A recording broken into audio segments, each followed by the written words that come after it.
The last thing I expected on the day my flower shop was supposed to die was to be watched by a man who looked like he could buy the entire city without checking the price. My name is Olivia Carter, and if you had walked past Carter Blooms on that cold Thursday morning, you probably wouldn't have noticed it. Most people didn't anymore. The little flower shop sat between a struggling bakery and a dry cleaner that had somehow survived 3 recessions. The paint on my sign was fading. The front window had a crack running through one corner.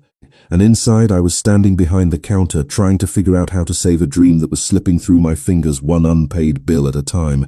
Outside, grey clouds hung low over Manhattan, the kind of clouds that made the city feel tired. I wrapped brown paper around a bouquet of white daisies and tied it with a pale blue ribbon. My fingers moved automatically. After 5 years of arranging flowers, I could do it with my eyes closed. Flowers had always made sense to me. People didn't. Flowers never lied. They never pretended to be something they weren't. A rose was a rose. A sunflower was a sunflower. They bloomed, they faded, they told the truth. My landlord had given me exactly 7 days. 7 days to pay 3 months of overdue rent or leave. I glanced at the envelope sitting beside the register. Final Naughter was stamped across the front in red letters that felt almost cruel against the cream-colored paper. I looked away. Some problems only got bigger when you stared at them. The bell above the door jingled softly. I looked up and smiled automatically. The smile felt heavier lately, but I still gave it away for free.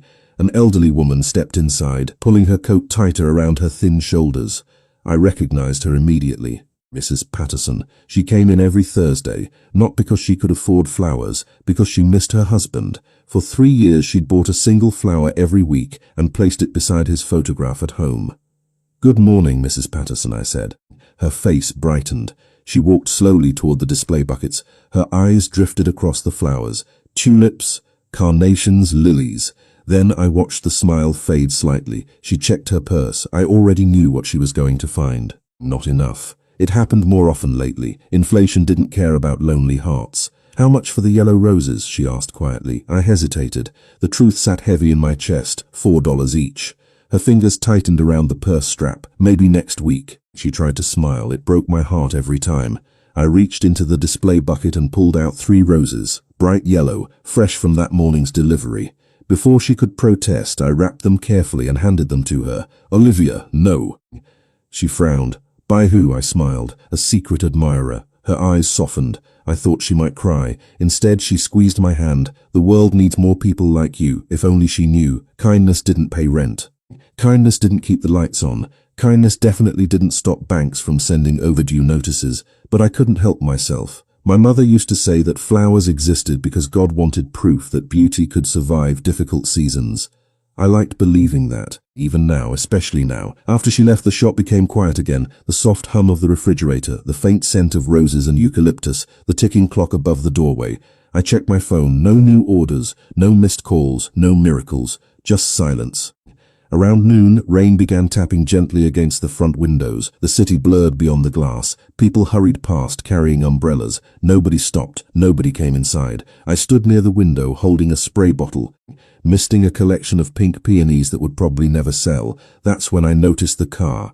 Black, elegant, expensive enough to make every other vehicle on the block look ordinary. It pulled to the curb across the street. At first, I didn't think much of it. Wealthy people passed through Manhattan every day, but then the car stayed 5 minutes, 10 minutes, 15. The engine remained running. Rain slid down the tinted windows. I couldn't see who was inside. Something about it felt strange, not threatening, just deliberate, like someone had arrived somewhere important and wasn't ready to leave. I told myself to stop staring. Curiosity had always been one of my worst habits. I returned to trimming stems behind the counter. Another hour passed. The rain grew heavier. The streets became quieter. Then I heard the bell above the door ring again. I looked up expecting another customer who would browse for 5 minutes and leave empty-handed. Instead, I froze, because standing in the doorway was the man from the black car. He was tall, maybe 6'3", dark hair, dark coat, the kind of presence that changed the atmosphere of a room without trying. Rainwater glistened on his shoulders. For a second, neither of us spoke. His eyes moved across the shop, the flowers, the shelves, the handwritten signs. Then they landed on me. Strange. That was the first word that entered my mind. Not because he looked wealthy, because he looked sad, deeply sad, like someone carrying a weight nobody else could see. "Can I help you?" I asked. His gaze lingered for half a second longer before he nodded. Maybe. His voice was calm, low, controlled. He stepped further inside. The scent of rain followed him. Outside, thunder rumbled softly somewhere beyond the skyline. Inside, my heart did something unexpected. It sped up, not because I was afraid, because suddenly it felt like the story of my life was about to change, and I had absolutely no idea why. For a moment, neither of us moved. Rain tapped softly against the front window while the scent of fresh roses drifted through the quiet shop. The stranger stood just inside the doorway, water glistening on his dark coat, looking completely out of place among the buckets of flowers and handwritten price tags. He belonged in glass skyscrapers and private elevators. Not here, not in my little shop that was one overdue payment away from disappearing forever. I cleared my throat and forced myself to smile. Maybe, I repeated. His eyes seemed to focus again, as if he had been somewhere far away. I need flowers. I glanced around the store. That is fortunate. I happen to sell those. The corner of his mouth moved slightly. Not quite a smile. More like he remembered what smiling felt like. How many? I asked. He looked around the room. Every arrangement, every bouquet, every colorful display I had spent hours preparing that morning. Then he said something that made me wonder if I had heard him correctly. I blinked. I am sorry? Everything. His voice remained calm. I would like to buy everything. The spray bottle slipped slightly in my hand. Everything? Yes. I stared at him. My first thought was that this had to be some kind of joke, maybe a hidden camera show, maybe one of those social media pranks people filmed for views. But the man standing in front of me did not look like someone who played practical jokes. He looked serious. Very serious. You mean a few arrangements? I asked carefully. No. Flowers for an event? No. A wedding? No. Then why would you need every flower in the store? For the first time, something changed in his expression. His eyes met mine directly, deep brown, quiet, heavy with things he was not saying. Because you smiled. The words landed softly, almost too softly. I felt my heart stumble for reasons I could not explain. That does not make any sense, I know. He reached into his coat pocket and handed me a business card. Thick paper, expensive, simple black lettering, Sebastian Romano, no title, no company name, just a phone number beneath it, somehow that felt even more intimidating. I looked back up. Mr. Romano, buying every flower in my shop would cost thousands of dollars. That is fine. What are you going to do with them? His gaze drifted briefly toward the window where rain continued falling over the city. That part is still a work in progress. I should have laughed. I should have told him no. But there was something about him that made it difficult to dismiss him. He did not seem impulsive. He seemed like a man who rarely did anything without a reason, which only made this stranger. Are you serious? I asked. Completely. Silence settled between us again. Then he pulled out his wallet. 5 minutes later, I found myself standing behind the register, staring at a receipt larger than any transaction I had ever processed in my life. My hands literally shook. I checked the total 3 times, then 4, then 5. It was real. Every arrangement, in every bucket, sold, just like that. Months of financial stress loosened slightly inside my chest, not gone, but loosened. Sebastian watched quietly while I printed paperwork. He seemed uninterested in the money, uninterested in the flowers, as though neither had been the point. Do you have somewhere you would like these delivered? I finally asked. Not yet. Not yet? I will send instructions later. I laughed softly, despite myself. You bought an entire flower shop before figuring out where the flowers should go? Another almost smile. Apparently. The strange thing was that the more we talked, the less intimidating he became. He still carried that quiet authority, that unmistakable presence. But underneath it, I sensed something else. Loneliness. The kind that sits beside you for years until you stop noticing it. You own businesses? I asked while organizing invoices. A few. That sounds like a rich person answer. It probably is. I smiled before I could stop myself, this time in an uncomfortable way, more like he was memorizing something. The realization made me look down quickly. Outside, the rain finally began to slow. Grey clouds shifted overhead. A little sunlight broke through. Sebastian glanced toward the front window, then back at me. You should smile more often. The comment caught me off guard. Most people tell me to work harder. Most people are wrong. I looked away, suddenly unsure what to say. Nobody had said something like that to me in a very long time. The past year had been filled with bills, deadlines, stress, and survival. Smiling had become something I gave customers, not something I actually felt. A vibration broke the moment. My phone buzzed on the counter. I picked it up. The screen displayed another message from my landlord. My stomach dropped immediately. Final reminder, payment due in 7 days. Failure to comply will result in immediate proceedings. The little spark of happiness vanished. Sebastian noticed. Bad news, I forced a smile. Just life. His eyes narrowed slightly, not pressing, just observing. Then he nodded once. Life can be expensive, if only he knew. I slipped the phone back into my pocket and returned to organizing receipts. When I finally looked up again, he was walking toward the door. That is it. You buy every flower in my shop and then leave? He paused beside the entrance. Rainwater still clung to the glass outside. The city beyond had started moving again. People rushing home, yellow taxis splashing through wet streets. For a second he looked back at me, really looked at me. Then he said quietly, "Thank you for making today a little brighter." Before I could respond, he stepped outside. The door closed behind him. The bell chimed softly. I stood frozen, confused, curious, completely unable to understand what had just happened. Across the street, the black car waited exactly where it had been all afternoon. Sebastian climbed inside. Seconds later, it disappeared into Manhattan traffic. I looked down at the receipt still sitting in my hands, the largest sale of my entire life. Then I looked around my nearly empty shop. Every flower sold, every arrangement accounted for. And somehow, despite everything, the strangest part was not the money. It was the feeling that I had just met someone carrying a story far heavier than his expensive suit could hide. People say hope arrives like sunlight. In my experience, it usually arrives disguised as confusion. 3 days after Sebastian Romano walked into my flower shop and turned my entire week upside down, I was still trying to make sense of what had happened. The money from that impossible sale sat safely in my business account. I had paid 1 month of overdue rent, ordered fresh inventory, caught up on utility bills that had been keeping me awake at night. For the first time in nearly a year, I could breathe without feeling panic wrapped around my ribs. Yet every morning, when I unlocked the front door of Carter Bloom's, part of me found myself looking down the street, watching, waiting. It was ridiculous. I barely knew the man. We had spoken for less than an hour, but there was something unfinished about the way he had left.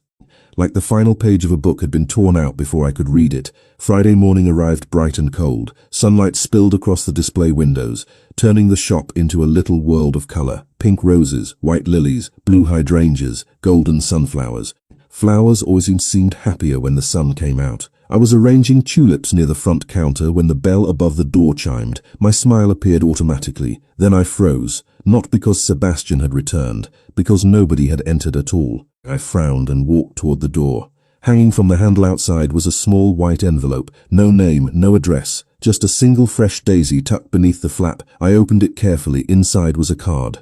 "Thank you for brightening a difficult day." No signature, no explanation, nothing else. I stared at the words for several seconds, then laughed softly to myself. "You are a very strange man, Sebastian Romano." I placed the card beside the register and went back to work. The next day, another envelope appeared, this time with a yellow rose attached. The world looks better when people choose kindness. Again, no signature. Again, no explanation. By the end of the week, there were 5 cards sitting beside my register. 5 flowers, 5 messages. Each one simple, each one thoughtful, and each one somehow arriving before I opened the shop every morning. My friend Chloe nearly spilled her coffee when I showed them to her. "This is absolutely a rich guy thing." I rolled my eyes. What does that even mean? It means regular men send text messages. Wealthy, mysterious men send handwritten notes with flowers. You watch too many romance movies, and you are pretending not to enjoy this. I hated that she was right, because I did enjoy it, not because of the attention, not because of the mystery. Because every message felt genuine. There was no flirting, no pressure, no expectation, just kindness, pure and simple, something surprisingly rare in New York City. A week later, something even stranger happened. I arrived at the shop early Monday morning and nearly dropped my keys. 3 customers were already waiting outside. By noon, 6 more had arrived. By closing time, I had sold almost every arrangement in the store. The next day was even busier. Then the day after that, and the day after that. Suddenly people were finding my shop from all over Manhattan. Young couples, office workers, families, brides planning weddings, business executives buying anniversary gifts. I could barely keep up. "Did you pay for advertising?" Chloe asked one afternoon while helping me organize deliveries. "No social media campaign? No magazine feature? No." She folded her arms. "Then somebody is helping you." I laughed. And who exactly would do that? But the truth was, I had been wondering the same thing. Business does not magically double overnight. Something was happening. I just could not figure out what. 2 weeks later, I got my answer, sort of. A young woman walked into the shop carrying a bouquet she had purchased earlier that week. "I just wanted to thank you," she said. "Your flowers were beautiful, thank you. The recommendation was spot on." My smile faltered slightly. "Recommendation?" "Yes. The gentleman at the charity gala said your shop was the best florist in Manhattan." I blinked. "What gentleman?" She looked surprised. "The tall one, dark hair, expensive suit. Everybody seemed to know him." My heart immediately recognized the description before my brain did. "Sebastian." "Oh," the woman smiled. "He was very convincing." After she left, I sat behind the counter staring at nothing for almost 5 minutes. Suddenly, pieces began fitting together. The customers, the referrals, the sudden attention, the impossible timing. Sebastian had been sending people here, quietly, without telling me, without asking for credit, without expecting gratitude. Just helping. The realization settled warmly inside my chest. Yet it also left me with questions. Why? Why would someone invest so much effort into a struggling flower shop he barely knew? Why would someone spend money, time, and influence on a stranger? Nothing about it made sense. Unless maybe it was never really about the flowers. Late that afternoon, the bell above the door chimed again. I looked up automatically. My heart immediately betrayed me, because there he was. Sebastian Romano stood in the doorway wearing a charcoal coat and carrying the same calm presence that seemed capable of filling every room he entered. For 1 second, neither of us spoke. Then his eyes found the stack of cards beside the register. A faint look crossed his face, almost embarrassment, almost guilt. I slowly folded my arms. "You have been busy." For the first time since meeting him, Sebastian actually looked caught, and somehow that made me smile more than any flower ever could. For a moment, I simply enjoyed it. The man who always seemed perfectly composed looked unexpectedly uncomfortable standing in the middle of my flower shop. His gaze shifted from the stack of cards beside the register back to me, and I watched something almost boyish flicker across his face before disappearing again. "I can explain," he said. "That sounds promising." I leaned against the counter. "Because right now it looks like you secretly launched a marketing campaign for my business." A quiet laugh escaped him. The sound surprised me, genuine, completely different from the guarded man I had first met. "I may have mentioned your shop to a few people." "A few? Possibly more than a few." I shook my head. "Do you always interfere in the lives of strangers?" His expression softened. "Only when they matter." The answer landed somewhere deep inside my chest. Dangerous territory. I immediately looked away and pretended to rearrange a vase of white lilies. "Well, thank you." "You do not owe me thanks. Actually, I do. Business has nearly doubled." He glanced around the shop. The afternoon sunlight spilled across the flowers, turning the entire room golden, pink, and white. Customers had been coming steadily all day. For the first time in months, the shelves looked alive instead of desperate. Looks like people finally discovered what they were missing.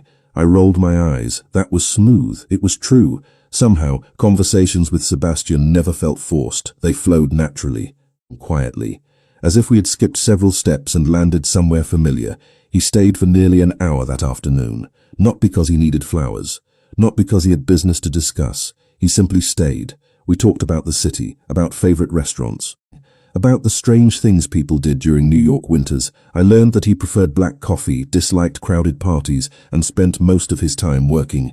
He learned that I loved old bookstores, collected antique flower vases, and could not keep a houseplant alive no matter how hard I tried. "You own a flower shop," he said. "I know. The irony is embarrassing."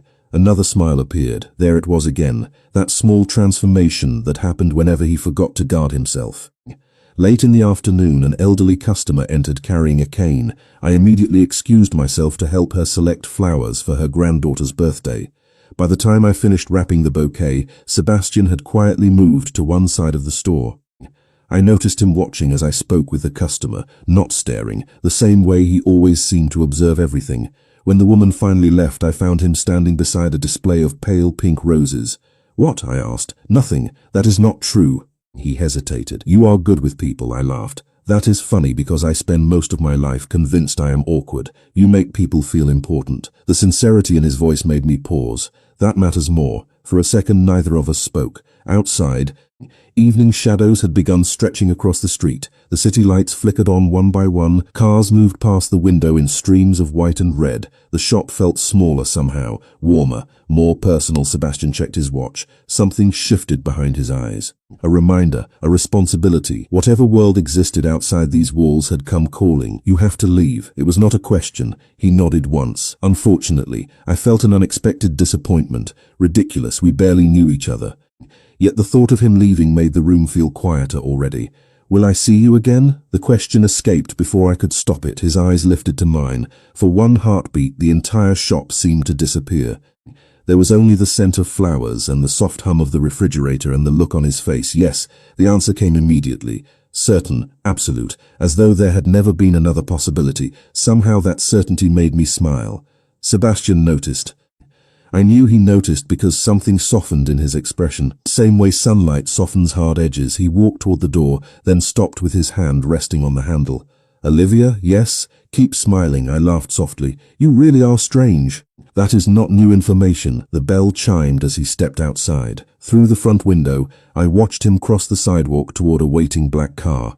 The city swallowed him almost immediately, yet long after he disappeared into traffic, I found myself standing there, watching the empty street, wondering why someone who seemed to have everything carried so much sadness behind his eyes, and wondering why every time he walked away, it felt like he was taking a little of the light with him.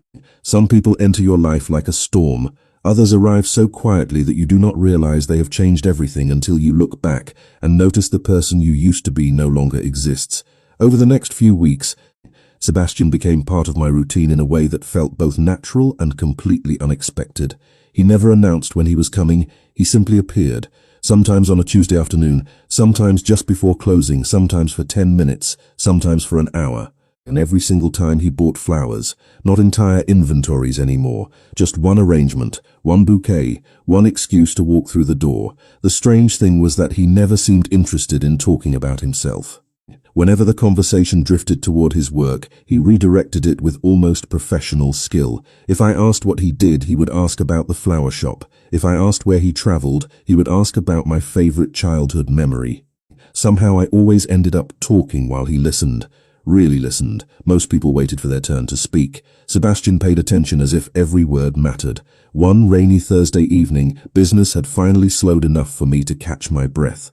I was standing on a small ladder rearranging a display near the front window when the bell above the door chimed. I looked down and smiled immediately. "You are late." Sebastian glanced at his watch. I did not realize we had a schedule. "We do now." His eyebrows lifted slightly. "Good to know." I climbed down carefully and handed him a fresh white rose. "There, what is this for?" "For being late." He accepted it with surprising seriousness. "I will try to improve," I laughed. The sound filled the shop more easily these days. Life had become lighter somehow. Not perfect, but lighter. The shop was thriving. Customers continued arriving. Online orders increased every week. For the first time since opening Carter Bloom's, I was thinking about expansion instead of survival. Yet despite all the positive changes, one question continued lingering in the back of my mind. Who exactly was Sebastian Romano? Because the more I observed him, the less he made sense. Some days he looked like a businessman. Other days he looked like someone carrying responsibilities larger than most people could imagine. Expensive watches, tailored suits, drivers waiting outside, phone calls he always took in private. There were pieces of a puzzle I could not quite fit together. The answer arrived by accident, as most life-changing answers do.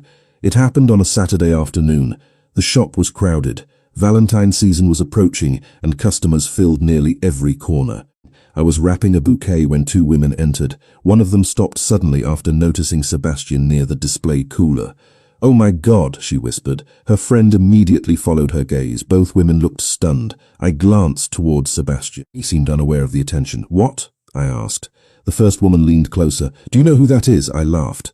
Sebastian Romano. The way she said the name felt significant, like I was supposed to recognize it. Apparently my confusion was obvious because she stared at me in disbelief. "You seriously do not know?" "Know what?" Her voice dropped lower. "That man owns half the city." I smiled politely. "I think that might be an exaggeration." "No, I am serious." She glanced over her shoulder again. "My father works in commercial development. Everybody knows who Sebastian Romano is." Something cold slid through my stomach. Not fear, uncertainty. "He is a major investor?" I asked carefully. "Investor, real estate, shipping, finance, charities, foundations."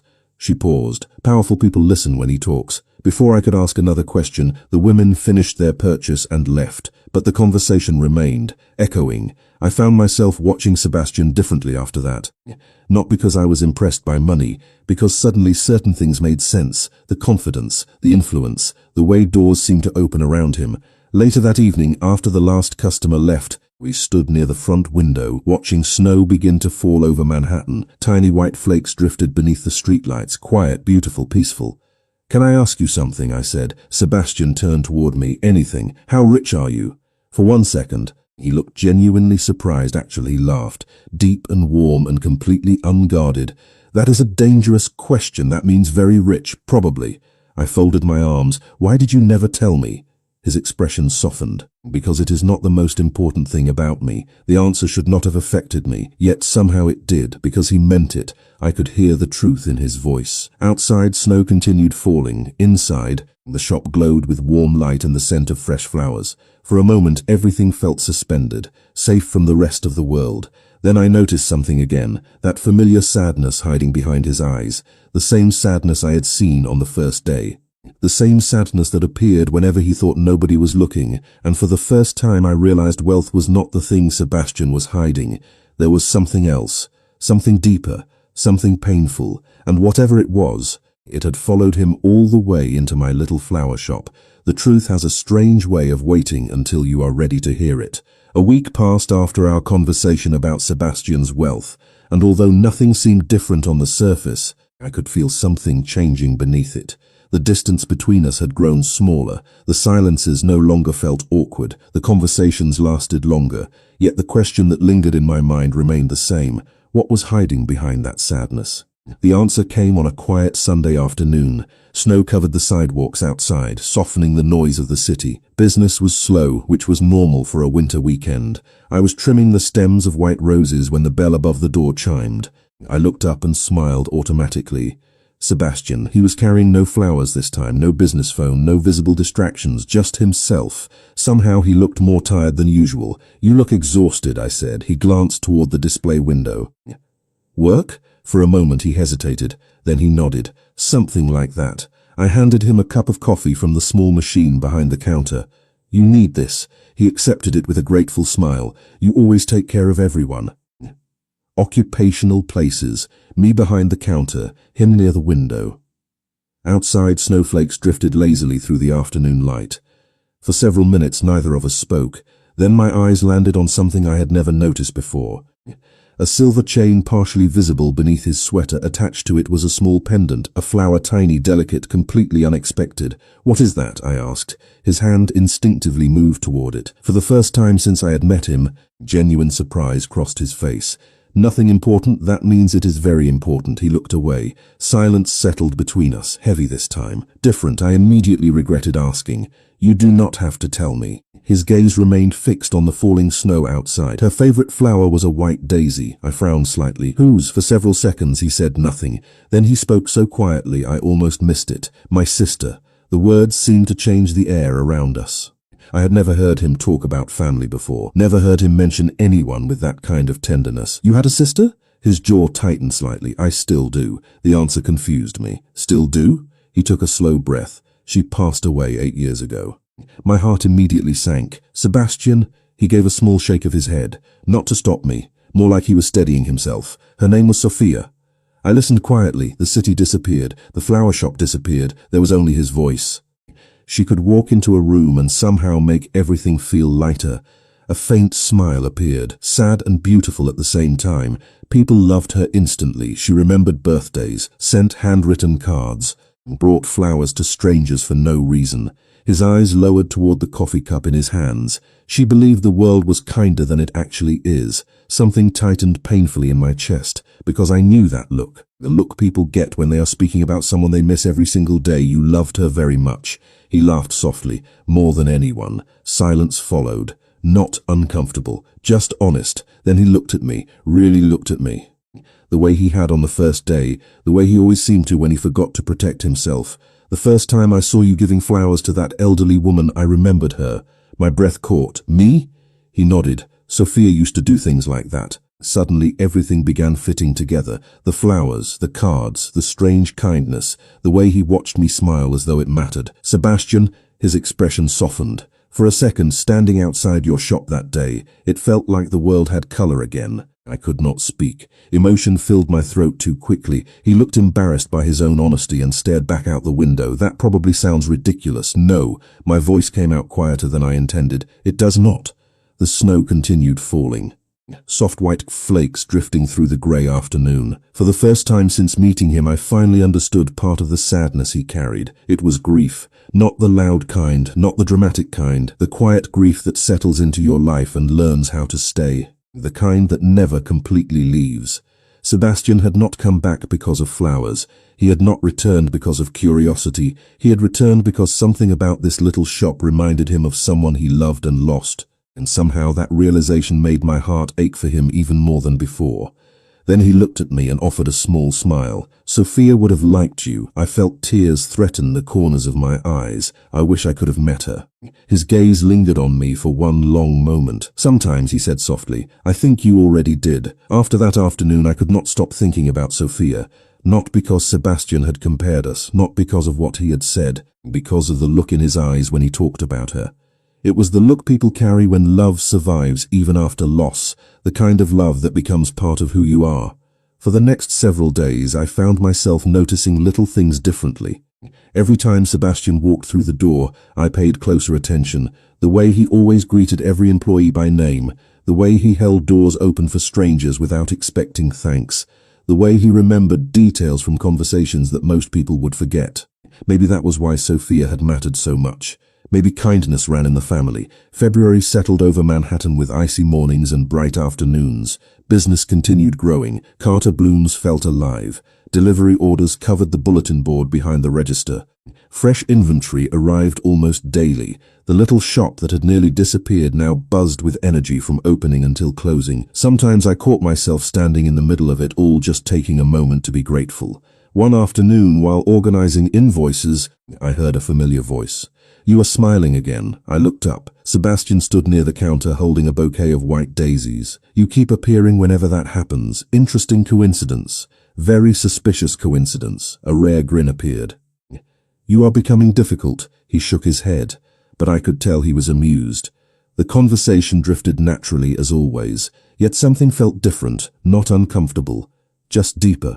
The walls between us had become thinner. We knew more about each other now, not everything, but enough to recognize when something was wrong. That was why I noticed immediately when his phone rang. The change was subtle. A slight tightening around his eyes, a shadow crossing his expression. He glanced at the screen and silenced the call. Then another came, then another. You should answer that. He stared at the phone for a moment. It can wait. It seems determined. He slipped the device into his pocket. I would rather be here. The words should not have affected me, yet they did, more than I wanted to admit. We spent the next hour talking about everything and nothing. A new bakery that had opened 3 blocks away, the best places to watch snowfall in Central Park, a rescue dog he had recently adopted from a local shelter. I laughed so hard when he showed me a picture that tears appeared in my eyes. That dog definitely runs your life. Completely, I knew it, he knows it too. For a while, the sadness disappeared from his face. The tension vanished. He looked lighter, happier, more like the man he might have been before life gave him reasons to carry so much weight. Then something unexpected happened. Mrs. Patterson walked into the shop. The same elderly woman who had received those yellow roses weeks ago. Her eyes immediately landed on Sebastian. You, he looked surprised. Me? She pointed her cane toward him. You are the gentleman. Sebastian glanced toward me. I have no idea what is happening. Mrs. Patterson smiled knowingly. You paid for my flowers. Silence filled the shop. I looked at Sebastian. Sebastian looked at the floor. The answer was obvious before anyone spoke. Sebastian. He rubbed the back of his neck. It was not a big deal. You told her it was a secret admirer. Mrs. Patterson laughed softly. Young man, you are terrible at keeping secrets. I folded my arms. How many other secrets are you hiding? Probably too many. The honesty caught me off guard. For one brief moment, something passed between us. Something quiet, something real. Then Mrs. Patterson interrupted by placing a gentle hand on Sebastian's arm. Your sister would be proud of you. Every trace of humor disappeared from his expression, not because he was upset, because the words mattered. I could see it. The older woman smiled kindly and walked away to browse flowers. Sebastian remained still for several seconds, looking down, thinking. Finally he spoke. You know, she used to say something. Sophia? He nodded. She believed people leave pieces of themselves behind. I listened quietly. She said kindness works that way. One small act becomes another, then another. His gaze lifted toward the customers moving through the shop, the flowers, the laughter, the life filling the room. Sometimes I think she was right. My heart squeezed painfully, because in that moment I understood something important. The reason Sebastian kept coming back had changed. At first, maybe he had come because of a memory. Maybe because I reminded him of someone he loved. But now it was something else. Something neither of us had expected, and judging by the way he looked at me when he thought I was not paying attention, I had a feeling he was starting to realize it too. The first crack appeared on a Wednesday morning. At the time, I did not realize it was a crack. I thought it was simply another ordinary day. The shop was busy. Spring was slowly pushing winter out of Manhattan. Fresh tulips filled the front display. Customers moved in and out carrying bouquets wrapped in brown paper and ribbon. Life felt good, stable, hopeful. That alone should have made me suspicious. Good things have a habit of making you forget how quickly life can change. I was carrying a tray of arrangements toward the cooler when Chloe rushed through the front door holding her phone. Olivia. Something in her voice immediately made me stop. What happened? She looked uncomfortable. I think you should see this. My stomach tightened. She handed me the phone. An online article filled the screen. A photograph sat at the top. Sebastian. The image looked recent. He was stepping out of a black vehicle surrounded by men in dark suits. The headline made my pulse stumble. Business tycoon Sebastian Romano linked to investigation into privateering networks. I read it twice, then 3 times. The article itself contained very little information, rumors, speculation, anonymous sources, yet one phrase repeated several times: powerful underground connections. My chest felt strangely cold. This is probably nonsense, Chloe said carefully. I wanted to agree immediately, but something stopped me. All the unanswered questions, all the conversations he had redirected, all the things he never discussed. Suddenly they returned, louder than before. Olivia? Chloe touched my arm gently. Talk to him, I nodded, because that was the reasonable thing to do. Talk to him, ask questions, get answers. Yet the uneasiness remained. The entire day felt different after that. Every customer interaction became harder. Every smile required effort. By closing time, my thoughts had become a tangled mess of uncertainty. Then the bell above the door chimed. My heart reacted before my brain did. Sebastian, he stepped inside carrying his usual calm presence, but one look at my face and he knew something was wrong. What happened? I folded my arms, not because I needed something to hold on to. Who are you, Sebastian? The question landed between us, heavy, unexpected. He went still, not defensive, not surprised, just still. Slowly, I handed him the phone. His eyes moved across the screen, the article, the photograph, the headline. When he finished reading, he placed the phone carefully on the counter. Silence followed, the kind of silence that changes things. Some of it is true, he said quietly. My heart dropped. Not because of what he admitted, because of how tired he suddenly looked. What does that mean? He looked toward the window, toward the city beyond the glass. It means there are parts of my life I never told you about. Why? A sad smile appeared. Because I liked who I was when I was here. The answer hurt more than I expected. Sebastian, he met my eyes. Everything between us was real, Olivia. Then tell me. For several seconds he said nothing. I could practically see the battle happening behind his eyes. The business world people see is only part of my life. My stomach tightened further. And the rest? His gaze lowered briefly. Complicated. That is not an answer. I know. Frustration mixed with disappointment.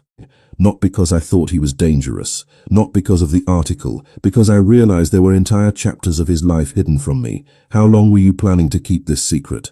He looked genuinely pained. I do not know. That is not fair. I know. The honesty made everything worse. Outside, evening sunlight reflected across the window. Inside, the flower shop suddenly felt too small, too quiet. Why did you come into my life? I asked softly. His expression changed, immediate, certain, because of you. I shook my head. No, the truth.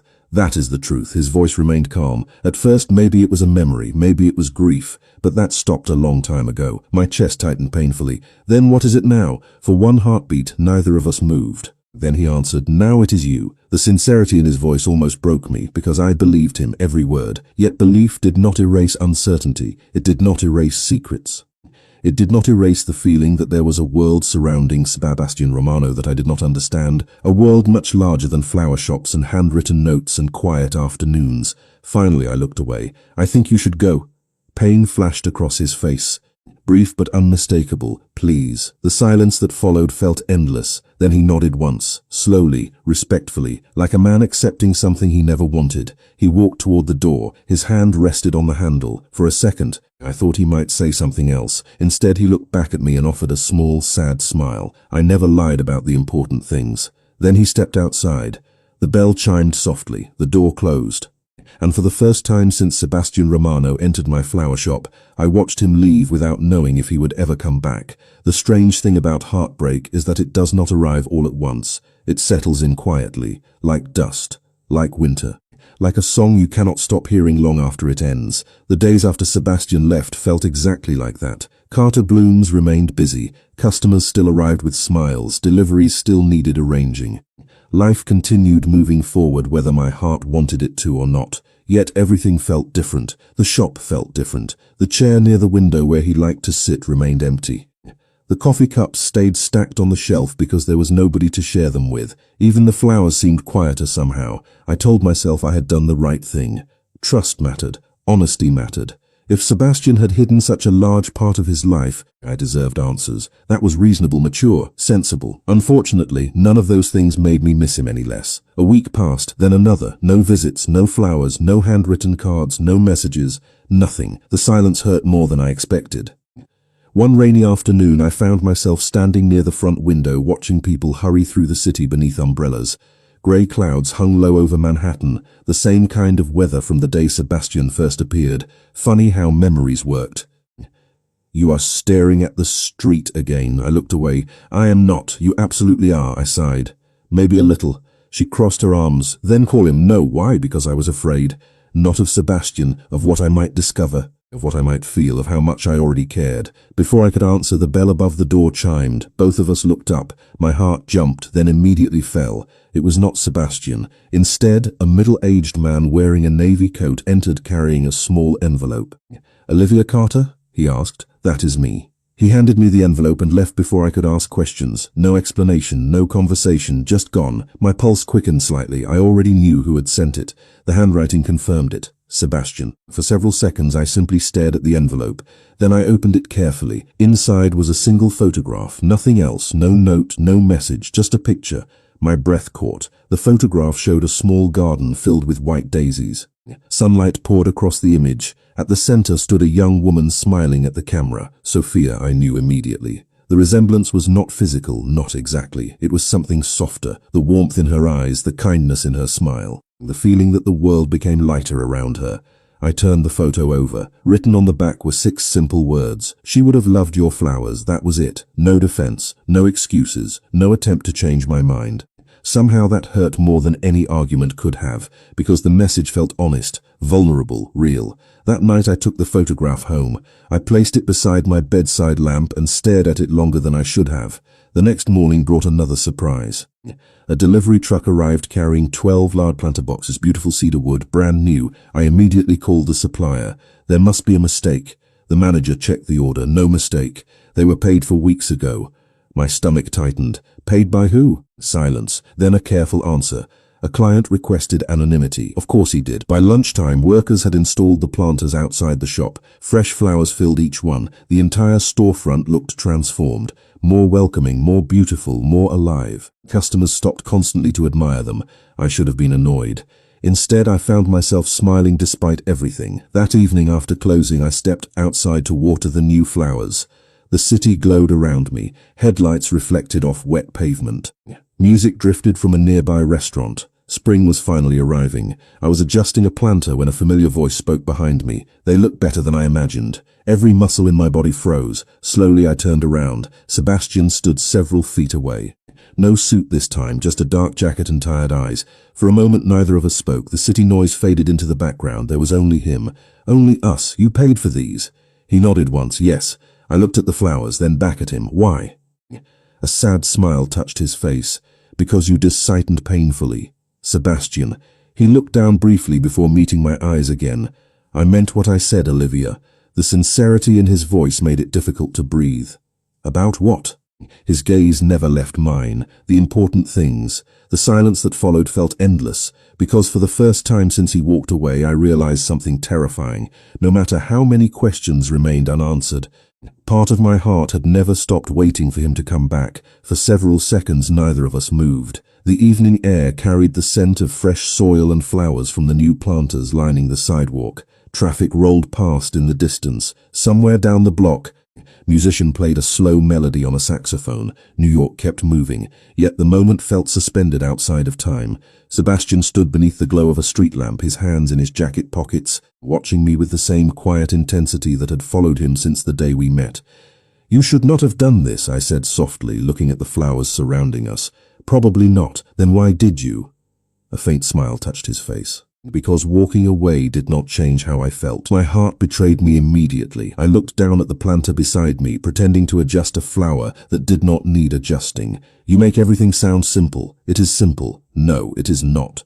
The words came out sharper than I intended. "You disappear for weeks. I find out there are entire parts of your life I know nothing about. Then you show up with another grand gesture and expect everything to be fine?" His expression never changed, but I could see the hurt behind his eyes. "I do not expect that." The honesty stopped me. "Then what do you expect?" He looked at me for a long moment before answering. "A chance." The city noise seemed to fade again. "A chance to do what?" "Tell you the truth." I folded my arms tight away. Another part had been waiting for this conversation since the day he left. "Then tell me." Sir Sebastian nodded slowly. "Not here." I hesitated. Every reasonable instinct told me to be careful. Yet, every instinct I trusted told me something else, that whatever secrets he carried, they were not the secrets of a cruel man. They were the secrets of someone afraid of losing the few things he loved. 20 minutes later, we sat inside a quiet coffee shop 3 blocks away. The evening crowd had thinned. Soft jazz played through hidden speakers. Warm light reflected off dark wood tables. Sebastian sat across from me holding a cup of coffee he had barely touched. For the first time since I had met him, he seemed nervous. "The articles were not completely wrong," he said finally. I listened without interrupting. "My family built businesses over several generations: shipping, construction, investments, charities. Some parts are public, some parts are private."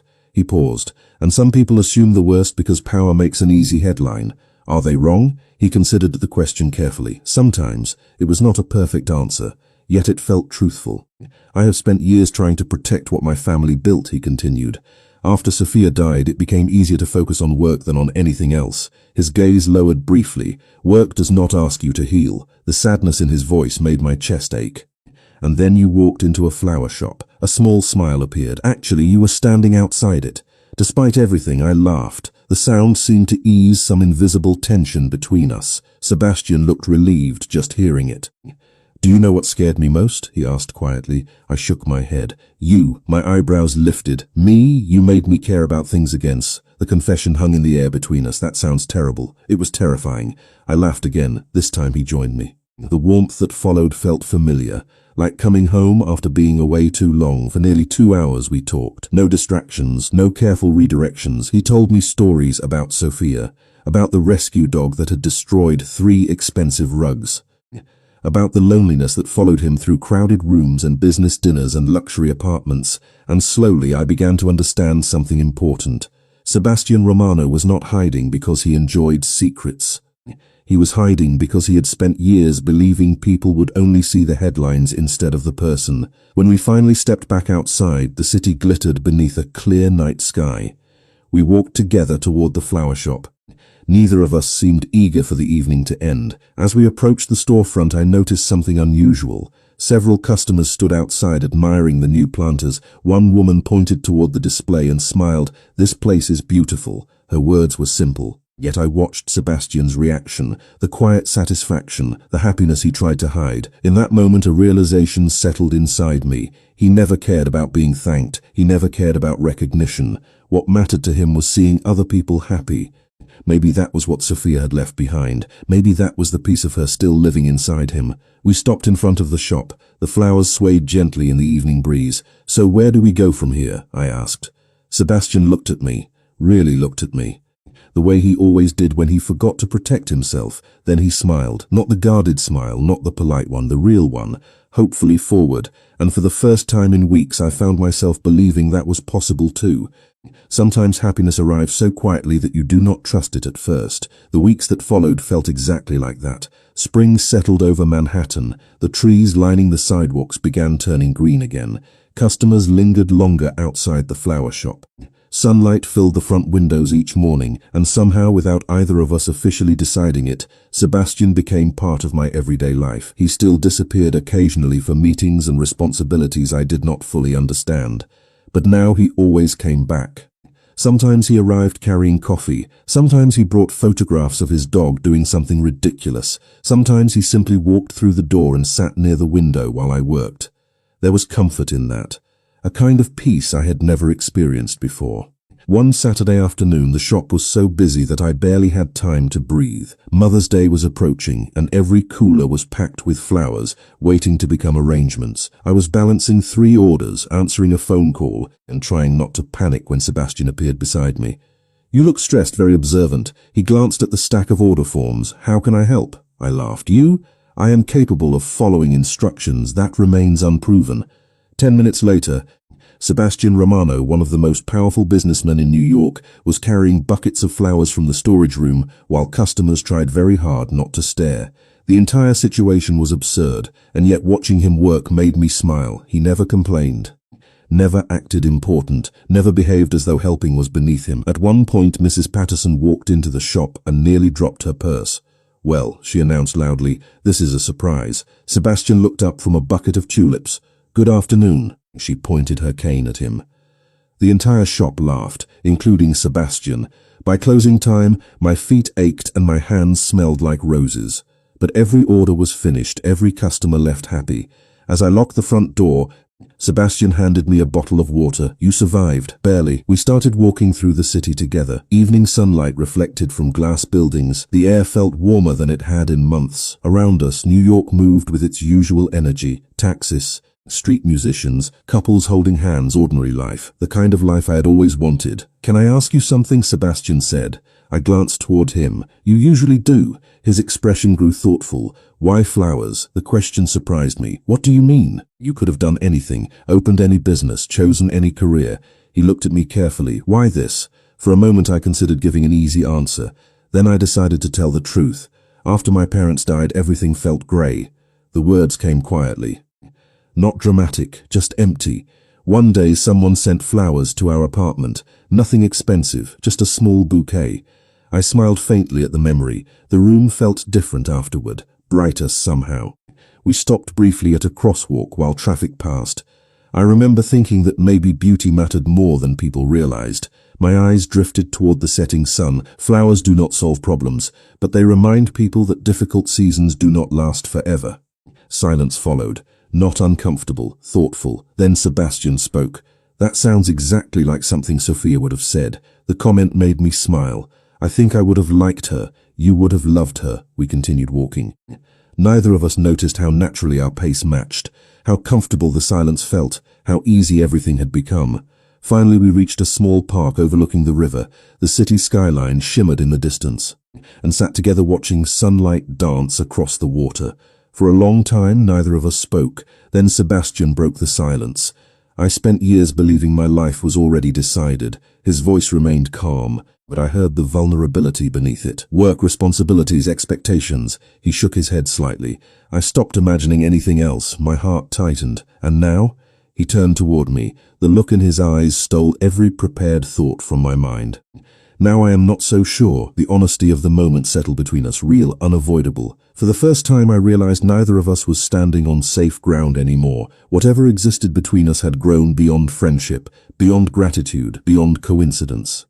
The realization should have frightened me. Instead it felt strangely right, like a door opening after being locked for years. As the last sunlight disappeared behind the skyline, Sebastian reached into his jacket pocket and handed me something small. A folded piece of paper. Asked, "Open it later. That sounds suspicious." A smile touched his face. "Trust me."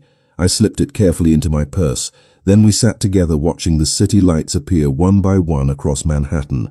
Neither of us knew it yet, but that small folded note would change everything. I did not open the note until later that night. The flower shop was closed. The city outside my apartment window glowed beneath a blanket of stars and distant traffic lights. I sat on the edge of my couch, in my hands, and stared at the folded piece of paper Sebastian had given me. For reasons I could not explain, my heart was racing. Slowly I unfolded it. Inside was a single handwritten sentence. Meet me tomorrow at 4 o'clock. Trust me, no address, no explanation. Then written beneath it a second line. You once said flowers remind people that difficult seasons do not last forever. I smiled despite myself. The next day passed painfully slowly. Every arrangement felt like it took twice as long to complete. Every customer conversation seemed endless. By 3:30, Chloe was openly laughing at me. You have checked the clock 14 times. That is not true. It is exactly true. She handed me my coat. Go. What if this is something ridiculous? Then at least you will finally stop staring at the door every 5 seconds. At 3:45, a black car arrived outside the shop. The driver stepped out and opened the rear door. My pulse immediately betrayed me. 15 minutes later, the car left Manhattan behind and crossed a bridge toward a quieter part of the city. Sebastian had still not told me where we were going. When the vehicle finally stopped, I stared through the window in confusion. A large wrought-iron gate stood ahead. Beyond it stretched several acres of land filled with gardens, walking paths, fountains, and rows upon rows of flowers, thousands of them, every color imaginable, every shape, every season. It looked like something from a dream. The gate opened, the car rolled forward, my breath caught. Sebastian. He smiled from beside me. Keep looking. We followed a winding path lined with white roses and flowering trees. Finally, the car stopped beside a small stone building surrounded by gardens. I stepped out slowly. The air smelled like spring and sunlight and fresh earth. For several seconds, I could not speak. What is this place? Sebastian walked beside me. His expression seemed calmer than I had ever seen it, lighter somehow. 3 months ago, it was abandoned property. I looked around again. 3 months ago, he nodded. I bought it. My confusion deepened. Why? Instead of answering, he guided me toward a wooden sign near the entrance. Freshly carved letters stretched across polished oak. The moment I read them, every thought disappeared. Carter Gardens. My eyes widened. Sebastian. He looked nervous. Actually nervous, which somehow made the moment even more real. The flower shop changed my life. His voice remained steady, but emotion lingered beneath every word. You changed my life. I stared at him, unable to move, unable to speak. He continued, this place will provide free gardening programs for children, community events, scholarships, and public gardens. His gaze met mine. A place where beauty belongs to everyone.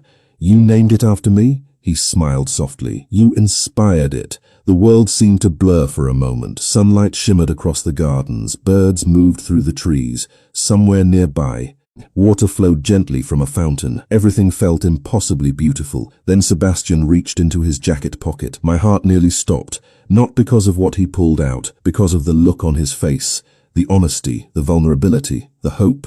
He held out a small velvet box. Olivia, my eyes immediately filled with tears. Sebastian, he laughed softly. I had a speech prepared. Of course you did. It was much better than what is about to happen. Despite my tears, I laughed. He opened the box. A simple ring caught the afternoon sunlight. Elegant, timeless, perfect. Then he looked at me the way he always had. Like I was something precious, something worth protecting, something worth choosing. I spent years believing my life was already written. His voice grew quieter. Then a woman standing in a flower shop reminded me that people can bloom again after loss. Tears slipped down my cheeks. You brought color back into my world. He took a slow breath. And I would like to spend the rest of my life making sure you never forget how extraordinary you are. The gardens disappeared. The city disappeared. There was only him, only us, only the impossible path that had led from a struggling flower shop to this moment. Olivia Carter. His smile trembled slightly. Will you marry me? I did not even let him finish the last word. Yes. His eyes closed briefly as relief flooded across his face. Then he laughed, a real laugh, bright and warm and happy. The kind of laugh I realized I wanted to hear for the rest of my life. As he slipped the ring onto my finger, I looked around at the flowers swaying gently beneath the spring sun, and for the first time I understood exactly what hope looked like. 2 years later, I stood beneath an arch covered in white roses and watched the afternoon sunlight spill across Carter Gardens. Sometimes I still had trouble believing any of it was real. The gardens had become everything Sebastian dreamed they could be. Families visited every weekend. Children learned how to plant flowers in small community programs. Couples celebrated engagements beneath the flowering trees. Local artists displayed work during summer festivals. What had once been abandoned land had become a place filled with life, filled with hope, filled with color. The flower shop had changed too. Carter Blooms was no longer a struggling little storefront fighting to survive. We had expanded carefully, opening 2 additional locations while keeping the original shop exactly the way it had always been. The cracked corner of the front window had been repaired, the faded sign had been replaced, but the heart of the place remained the same: kindness first, flowers second. Some traditions deserved protecting. A familiar laugh pulled me from my thoughts. I turned and smiled immediately. Sebastian was standing near the fountain, holding the hand of a little girl with dark hair and bright eyes. Our daughter Sophia, named after the woman who had unknowingly changed both of our lives. She was 4 years old now and absolutely convinced she owned every flower in the garden. Honestly, most days she acted like she owned the entire city. "Mama!" she shouted before running toward me. I knelt and caught her in a hug. She smelled like sunshine and fresh grass. "Did you pick flowers again?" I asked. Her expression became suspiciously innocent. "Maybe." Sebastian reached us a moment later, shaking his head. "That means yes." I laughed. Some things never changed. The warmth in his eyes certainly had not. Neither had the way he looked at me. 2 years had passed since that afternoon in the gardens. 2 years since he asked me to marry him. Yet every time our eyes met, I still saw the same man who walked into a flower shop carrying more sadness than hope. The difference was that now the sadness no longer lived there alone. Peace had moved in beside it. Happiness had too. "The guests will be here soon," I said. Sebastian slipped an arm around my shoulders. "Then we should probably pretend to be responsible adults." Sophia immediately protested. "No," we both laughed. The annual spring celebration had become one of the garden's biggest events. Families from all over the city would arrive within the hour. Music would fill the pathways. Children would race through flower-lined trails. Volunteers would teach gardening classes. It was exactly the kind of place Sophia Romano would have loved. That thought still made me smile. Later that afternoon, while guests explored the gardens, I found myself standing beside the same wooden sign Sebastian had shown me years earlier, Carter Gardens. The letters had weathered slightly with time, yet seeing them still filled me with emotion. Footsteps approached from behind. I did not need to turn around to know who it was. "You are thinking again," Sebastian said. "Dangerous habit." "Very." He smiled and stood beside me. Together we watched children running through fields of flowers beneath the golden afternoon sun. "Do you remember the first day we met?" I asked. His smile widened. "Of course, you were very strange. I was trying my best." "That was your best?" He laughed softly. The sound still felt like home. For a moment neither of us spoke. Then I looked at him. "Can I ask you something?" "Always." My gaze drifted across the gardens, across the flowers, across the life we had built together. "What were you really thinking that day?" Sebastian seemed to know exactly which day I meant. The beginning, the flower shop, the rain. He took a slow breath before answering, "Honestly, honestly." His eyes met mine, warm, steady, certain. I thought I was buying flowers. My heart smiled before I did. "And?" His expression softened. "It turns out I was finding my way home." Emotion filled my chest so quickly that I could not speak. Sebastian reached for my hand. The wedding ring caught the sunlight exactly the way it had on the day he placed it there. Around us, laughter drifted through the gardens. Flowers swayed gently in the breeze. Somewhere nearby, our daughter was enthusiastically explaining gardening techniques to people who had not asked. Life was imperfect, beautiful, ordinary in all the best ways.